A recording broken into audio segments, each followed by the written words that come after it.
Winter had swallowed the mountains of Asturias in 1938, a cold so bitter it seemed to gnaw through stone. Amid the chaos of civil war, an American correspondent named Thomas McKinnon stumbled upon a valley the world had forgotten. The villagers whispered of shadows that lingered longer than men, of a house where the past refused to die. Inside, he found the remnants of something that would haunt him forever. The Calderón sisters. 3 women, bound by blood, obsession, and a single carefully chosen man. Their story was not one of love. It was the deliberate cultivation of a bloodline, a line so endogamous, so isolated, that every child born was a living experiment. McKinnon's notes, buried for decades, described a family that had turned devotion into a weapon and genetics into ritual. He saw the grey eyes of their children, unnatural, piercing, and knowing too much for their years. He recorded the whispers of a father who called purity divine duty, a duty that demanded silence, obedience, and complicity in acts that could shatter the mind. By the end of that first day, McKinnon realized he had crossed into a truth the world was never meant to see, a truth where blood, control, and secrecy intertwined into something terrifying, unstoppable, and eternal. Aurelio Calderón was no ordinary man. He was a scholar of blood, a priest of lineage, a mind sharpened by centuries of obsession. He believed that his family carried a sacred inheritance, a purity untouched by outsiders, untainted by common blood. His daughters, Elena, Magdalena, Espiranza, were not children in his eyes. They were vessels, carriers of a mission older than Spain itself. He filled their minds with stories of Gothic kings and ancestral valor, convincing them that curiosity, desire, or defiance was a moral failing. The Calderón farmhouse, perched on a cliffside far from prying eyes, became a fortress of control, where isolation was weaponized and the wind howled as if to warn the unwary. Aurelio faced a terrifying dilemma: allow his daughters to marry outsiders and risk the dilution of the sacred bloodline, or deny them freedom and condemn the lineage to extinction.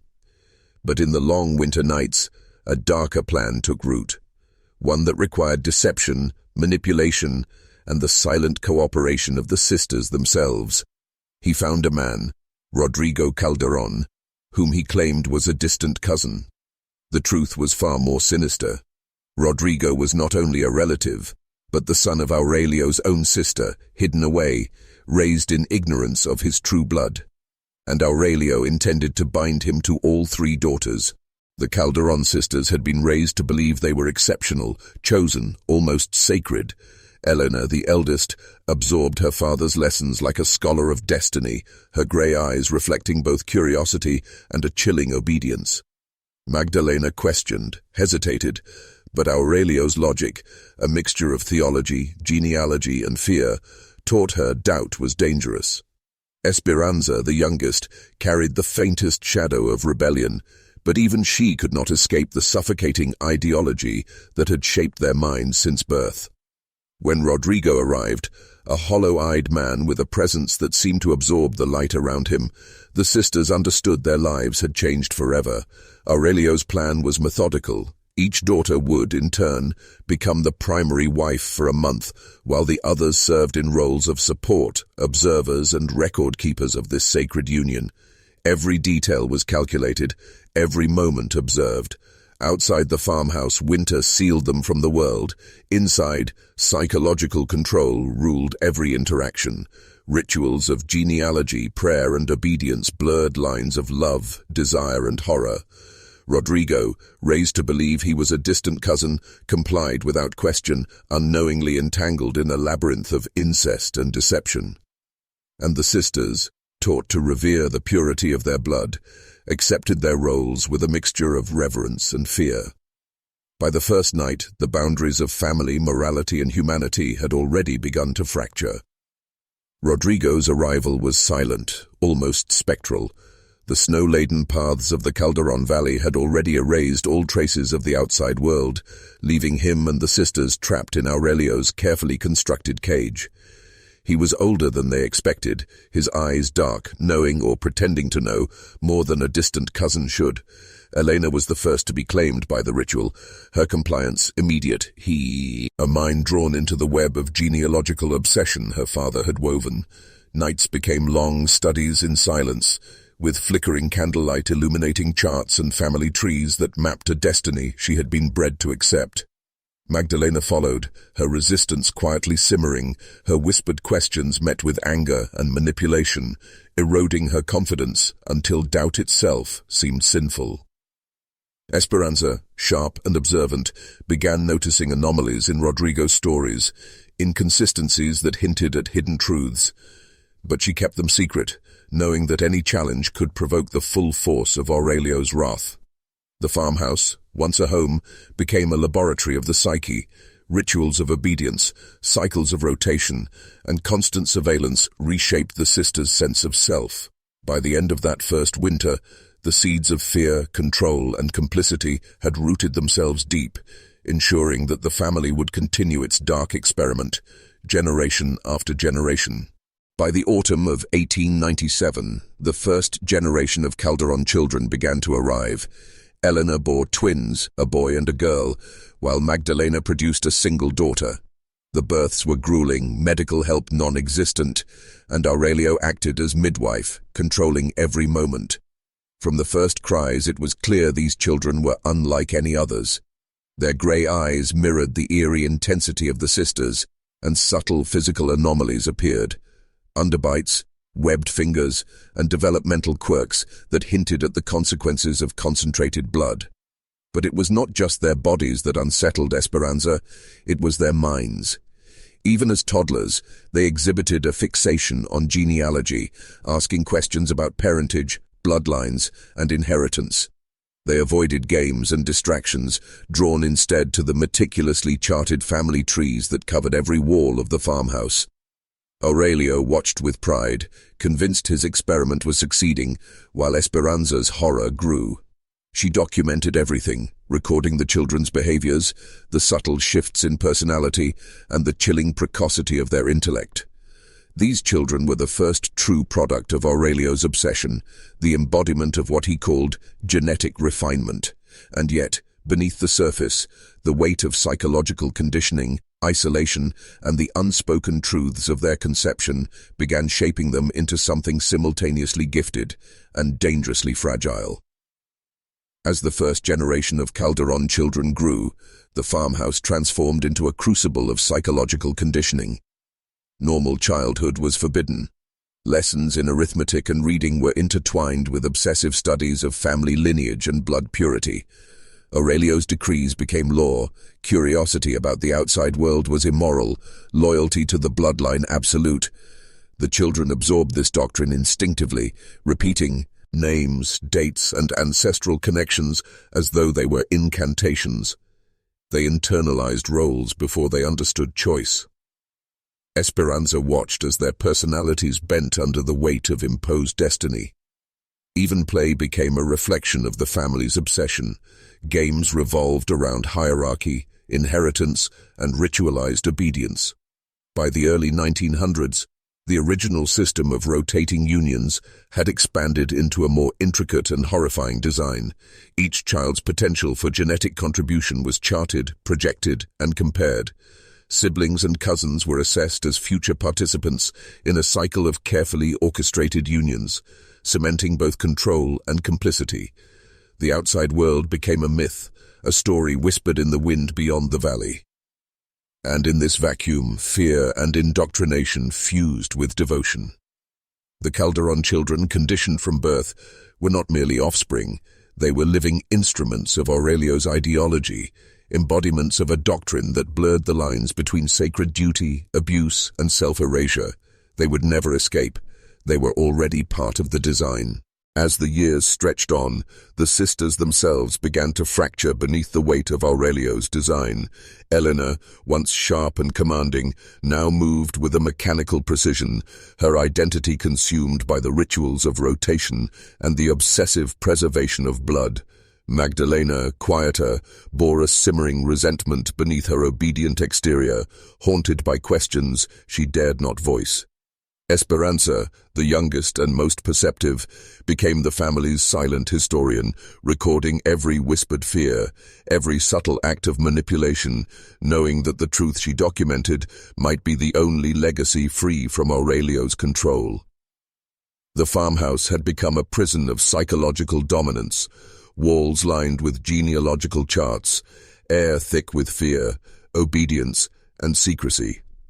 The sisters' relationships with Rodrigo, once defined by coercion and ritual, blurred into a perverse sense of duty, devotion, and even twisted affection, conditioned over years of isolation and indoctrination. Their children, meanwhile, absorbed the same doctrine, viewing the cycles of union as natural, sacred, inevitable. Outside, the world advanced, oblivious. Inside, time was measured by rotations, pregnancies, and the meticulous tracking of genetic inheritance. Identity itself became secondary to lineage. Each sister existed less as a person than as a vessel, each child less as a child than as a calculation in Aurelio's grand experiment. The horror was no longer just physical, it was a complete, inescapable domination of the mind. By the second decade of the 20th century, subtle fissures began to appear in the Calderón facade. The children, while obedient, displayed moments of instinctive curiosity, fleeting glimpses of individual thought that Aurelio could not entirely suppress.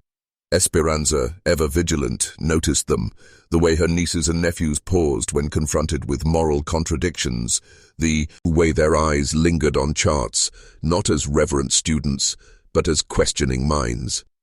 She began documenting more than lineage. She recorded behavior, hesitation, moments of silent defiance, storing them in notebooks hidden beneath floorboards. Even the sisters were not immune. Magdalena whispered once, in a tone meant to vanish like smoke, that something in their father's logic was monstrous. Elena, too, had cracks in her perfection, small hesitations that betrayed awareness, though fear always smothered it immediately. Rodrigo, trained and manipulated as he was, could sense these subtle shifts, but misinterpreted them as obedience with nuance, missing the seeds of rebellion entirely. The isolation, which had once been total control, now incubated doubt and awareness. And in this darkness, Espiranza made a decision that would forever mark her as different. She would not merely endure, she would survive mentally, even if physically trapped, documenting every horror, every manipulation, every twisted measure of genetic obsession, knowing that one day the world must know the truth.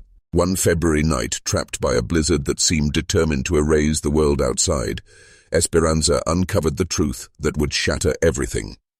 Beneath her father's mattress lay letters, yellowed and brittle, revealing the horrifying reality. Rodrigo was not a distant cousin, as they had been told. He was Aurelio's own nephew, the son of his deceased sister Carmen, concealed, raised elsewhere, groomed unknowingly for the family's twisted designs. The deception had been deliberate, decades in the making, and the implications were monstrous. The children, conceived in the name of purity, were products of a calculated, incestuous lineage. Espiranza's stomach turned as she read the meticulous correspondences, each one a testament to her father's cold logic and absolute control. She confronted Aurelio, her voice trembling but defiant, demanding explanation. His reply was calm, methodical, terrifying in its reasoning. For families like the Calderons, he said, ordinary moral rules did not apply. What the world called incest, he reframed as genetic refinement. What others called abuse, he termed sacred duty. And the children, they were to be perfected, vessels of intelligence, beauty, and spiritual gifts, the culmination of centuries of bloodline preservation.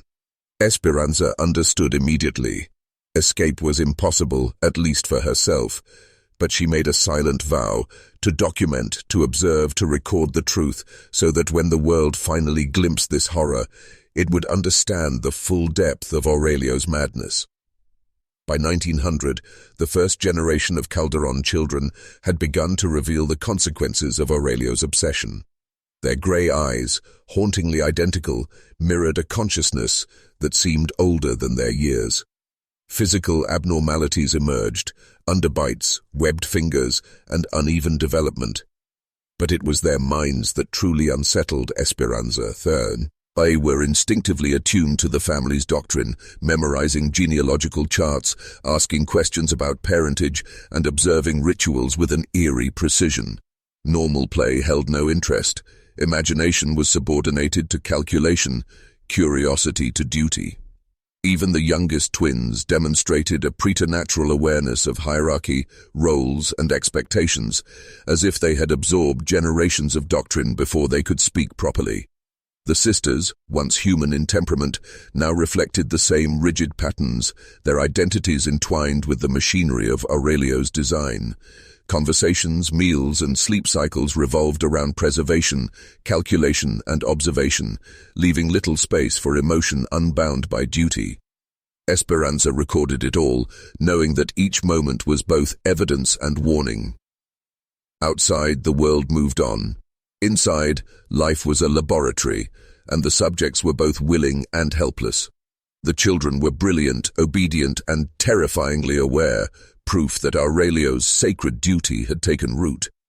But beneath their compliance lingered something fragile, something that might, if nurtured correctly, be the first flicker of rebellion against the unyielding machinery of the Calderón household.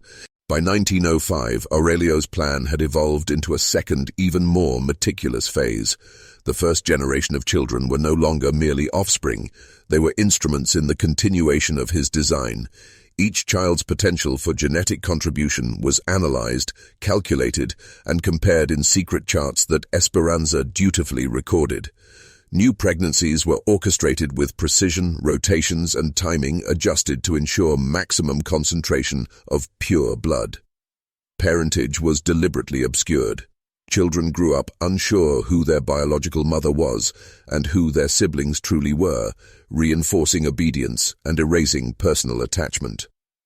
The sisters, now mothers themselves, became both caretakers and enforcers, absorbed into a machinery they had been taught to revere. Even Rodrigo, conditioned to participate without question, was unaware of the true extent of his deception, the hidden threads of lineage running through every child, every union, every rotation. The farmhouse, isolated from any prying eyes, became a fortress of secrecy, a crucible in which the next generation was forged in isolation. Espiranza's notebooks grew heavier, each page a testament to horror hidden in plain sight. Outside authorities were irrelevant. The family's existence was invisible to the world, yet every life inside the walls was trapped in a system of control, obedience, and calculated destiny. The cycle of manipulation, secrecy, and genetic obsession deepened, unbroken and merciless. By 1910, the children of the Calderón household had absorbed Aurelio's doctrine so thoroughly that their obedience became instinctual. Normal human curiosity, affection, and rebellion had been replaced by a rigid, almost ritualistic understanding of hierarchy, duty, and lineage. They tracked rotations, pregnancies, and projected offspring qualities with a precision that unnerved Espiranza.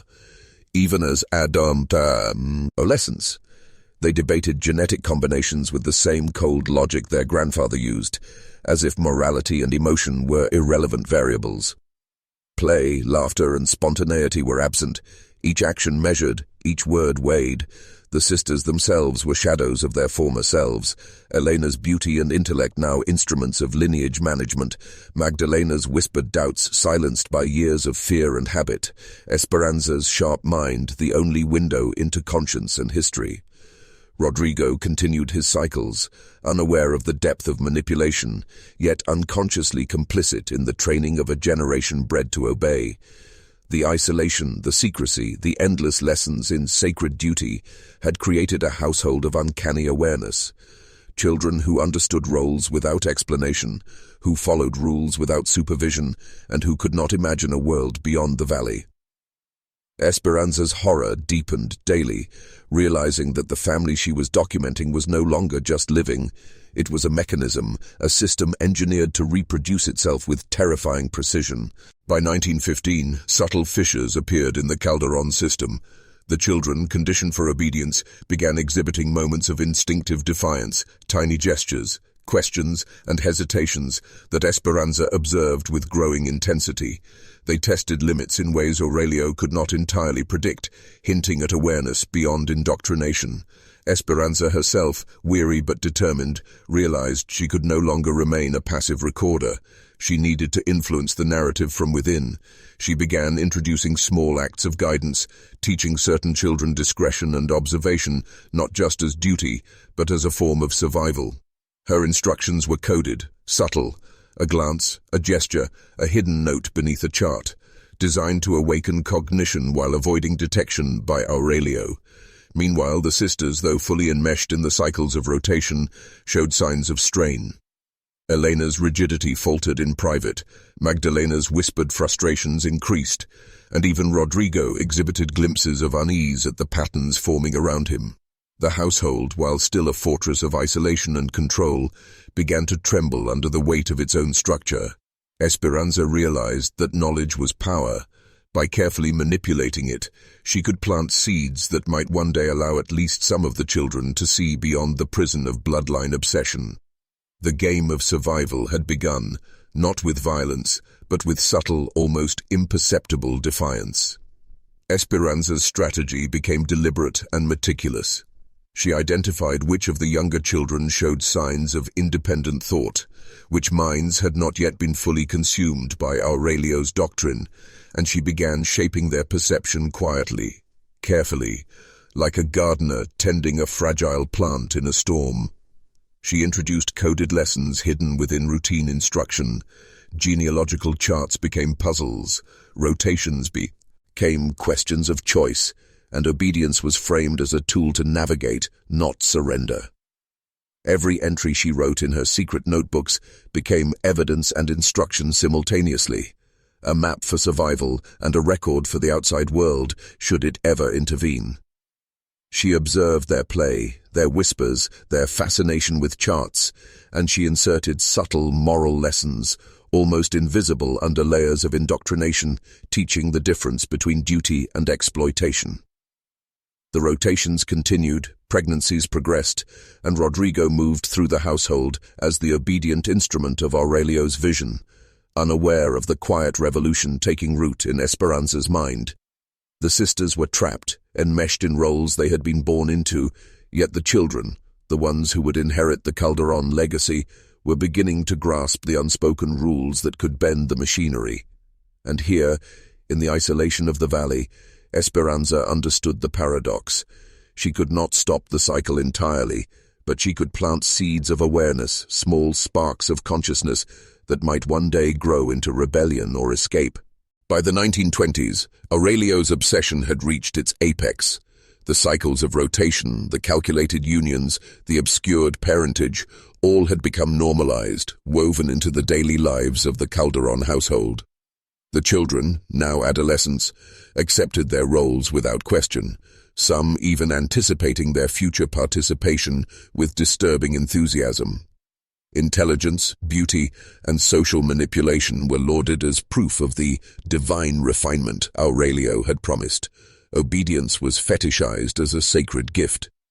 The sisters, their individuality eroded over decades, had become enforcers as much as participants, maintaining the machinery of control with precision. Espiranza, though hardened and careful, saw the full horror of her father's ideology embedded in every thought, gesture, and aspiration of the younger generation. Yet she persisted in her hidden work, chronicling, guiding, and subtly awakening awareness in those she could. The farmhouse, frozen in isolation, became a microcosm of a world lost to morality, yet fiercely controlled by rules only Aurelio could define. Each day, each birth, each rotation cemented the legacy of obsession, secrecy, and psychological domination. And now, as Espiranza's records filled dozens of notebooks, she realized the most dangerous truth. The Calderón experiment was not just historical, it was living, evolving, and unstoppable, unless someone could pierce its isolation from the outside world. Halfway through this journey into darkness, if you feel the weight of what you've learned and the need to claim understanding, write, "I see the hidden path" in the comments twice, not as a game, but as a commitment to witness, remember, and engage. Decades later, the Calderón legacy stood as both monument and warning. Aurelio passed, leaving behind a meticulously controlled lineage, a family bound by duty, deception, and blood. The children, now adults, continued the cycles with near-religious precision, fully indoctrinated, their humanity folded into ritual. Yet Espiranza's records endured, hidden beneath floorboards, a testament to the horror that had been normalized, a proof of psychological domination that defied the outside world. The valley remained isolated, but whispers of the Calderóns reached the ears of a young American journalist, Thomas McKinnon, whose discovery decades later would awaken the world to a nightmare that had quietly festered. The story is more than blood and abuse. It is a lesson in power, control, and the manipulation of human minds across generations. Knowledge of such a system, once grasped, alters perception. The world outside can never again appear innocent. Every rotation, every hidden document, every manipulated thought is a shadow of how easily devotion, obedience, and fear can be weaponized. The Calderón sisters were architects of their own undoing, yet also victims, entangled in a structure that demanded their complicity. And for those who learn this truth, there is no return. The hidden corridors of human obsession have been opened, and once seen, the darkness cannot be unseen.